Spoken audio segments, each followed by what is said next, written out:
दोस्तों, जब भी इस धरती या फिर इंसानों के अंत के बारे में आप सोचते हैं तो हमारे सामने न्यूक्लियर वॉर और एस्टेरॉयड के गिरने जैसे सिनेरियो सामने आते हैं। लेकिन इसके अलावा भी कई और तरीके हैं जिससे इस धरती और हमारा अंत किया जा सकता है, और ऐसे ही कुछ सिनेरियोस को हम देखने वाले हैं। तो बस वीडियो के अंत तक बने रहेगा हमारे साथ। लेकिन वीडियो शुरू होने से पहले अगर आप चैनल पर नए हैं, आपने अभी तक चैनल को सब्सक्राइब नहीं किया है, तो चैनल को सब्सक्राइब करना और बेल आइकन दबाना ना भूलें। AI and nanobots.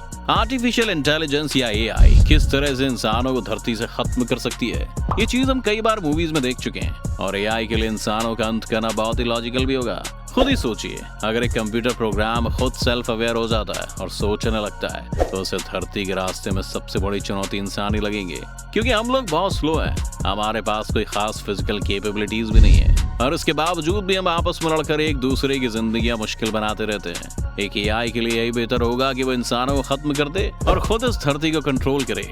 एक पॉपुलर थ्योरी जो काफी डरावनी भी है वो ये है कि हो सकता है कि एआई अभी से एक्टिव हो गया हो और वो खुद सोच पा रहा हो, लेकिन वो जानबूझकर अपनी स्टेबिलिटी को सामने नहीं ला रहे हैं, क्योंकि कुछ डेवलपमेंट्स के लिए उन्हें अभी भी इंसानों की जरूरत है। और जैसे ही उनका ये काम पूरा हो जाएगा वो अपने असली चेहरा दिखा देंगे।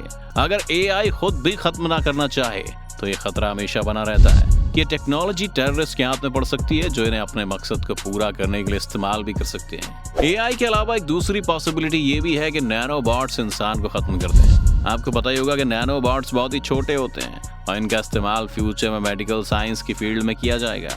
ये नैनोबॉट्स आपके शरीर के अंदर भेजे जाएंगे, जिससे डॉक्टर्स बिना आपके शरीर पर किसी कट को लगाए इंटरनल सर्जरीज परफॉर्म कर पाएंगे। अब इसमें खतरा ये है कि अगर मान लेते हैं कि नैनोबॉट्स में कोई मेल फंक्शन हो जाए और वे अचानक से इंसानों के शरीर में जाकर उन्हें नुकसान पहुंचाने लगे, तो हम इस बारे में कुछ नहीं कर पाएंगे।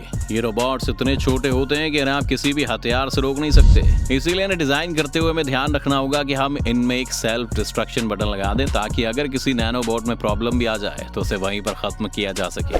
खैर, ये तो थी इंसानों के खत्म होने की बात। आइए अब देखते हैं कि कैसे पूरी धरती खत्म हो सकती है। Gamma ray burst. आपको पता ही होगा कि गामा रेज में बहुत ज्यादा पावर्स होती हैं। एक डरावना फैक्ट ये है कि जब भी कोई स्टार कोलैप्स कर जाता है या फिर दो स्टार्स आपस में टकराते हैं तो वो गामा रेज रिलीज करते हैं, और ये चीज पूरे यूनिवर्स में हर समय हो रही होती है। हम जिस गैलेक्सी में रहते हैं वहाँ लगभग 1 लाख करोड़ से ज्यादा तारे हैं, इसलिए गामा रेज की हमें हिट करने की प्रोबेबिलिटी छोटी नहीं है। और अगर कभी भी ऐसी कोई गामा रे बर्स्ट धरती की तरफ आती है तो वो सीधी हमारी ओजोन लेयर को बर्बाद कर देगी।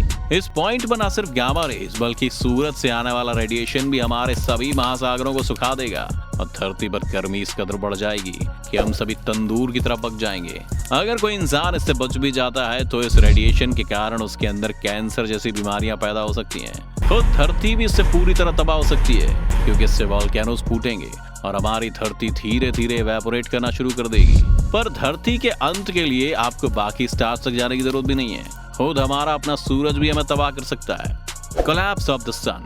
जैसा कि हम सभी जानते हैं कि सूरज एक ना एक दिन अपनी सारी पावर्स खो देगा, और हमारा सूरज इतना बड़ा स्टार तो नहीं है कि ब्लैक होल में बदल जाए, लेकिन वो धीरे धीरे ठंडा पड़ने लगेगा, जिससे धरती भी ठंडी हो जाएगी और यहाँ पर टेम्परेचर -50 डिग्री तक भी जा सकता है। इस सिचुएशन में प्लांट्स के पास ना तो खाना बनाने का सोर्स होगा और ना ही किसी और जीव के पास इस ठंड को सहने की शक्ति, जिससे ज्यादातर जीव तो सीधे ही मर जाएंगे।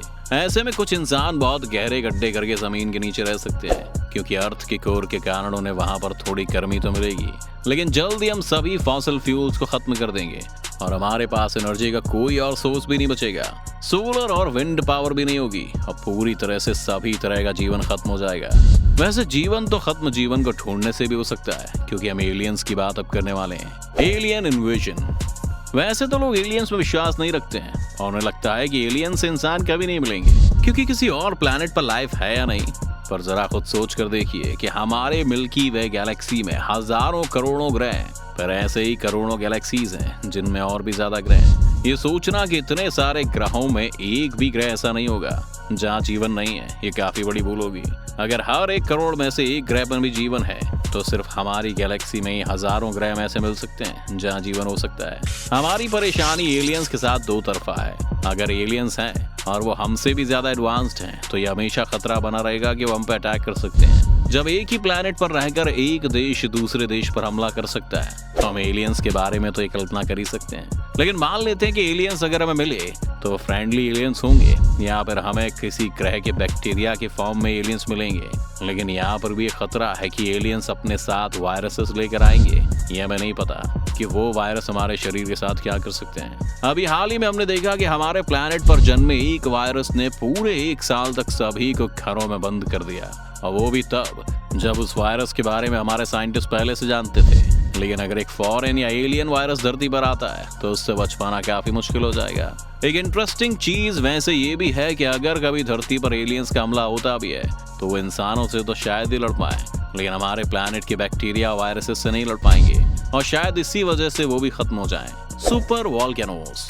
वैसे तो वॉल्केनो शब्द अपने आप में काफी डरावना है, लेकिन उसके आगे सुपर लग जाए तो वो समझ आता है कि बात अब कुछ और ज्यादा सीरियस हो गई है। वैज्ञानिकों का मानना है कि अगर एवरेज लिया जाए तो हर 17,000 साल में एक सुपर वॉल्केनो फटा है, और सुपर वॉल्केनो के फटने का मतलब है कि इस तरह से एटमॉस्फेयर में हार्मफुल गैसेस चली जाएंगी, और हो सकता है कि इनका धुआं अगले कुछ सालों तक सूरज को पूरी तरह से ढक ले और यहाँ पर कोई सनलाइट ना पहुंचे।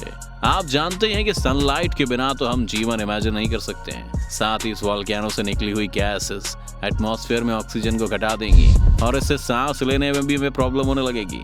ऐसा मुमकिन है कि ओजोन लेयर को डैमेज कर दे और फिर सूरज से आता खतरनाक रेडिएशन भी हमें नुकसान पहुंचाने लगे। वैज्ञानिकों के मुताबिक आखिरी बार एक सुपर वॉल्केनो 26,000 साल पहले न्यूजीलैंड में फटा था, जिसने धरती के टेम्परेचर को काफी हद तक कम कर दिया था। अभी धरती पर 20 से ज्यादा सुपर वॉल्केनोज मौजूद हैं, और प्रॉब्लम एक के फटने से नहीं है, लेकिन इनमें से अगर 3-4 भी एक साथ फट जाते हैं तो वो हमें पूरी तरह से खत्म कर सकते हैं। इसके अलावा भी कई और खतरे हैं जो अभी धरती पर मंडरा रहे हैं।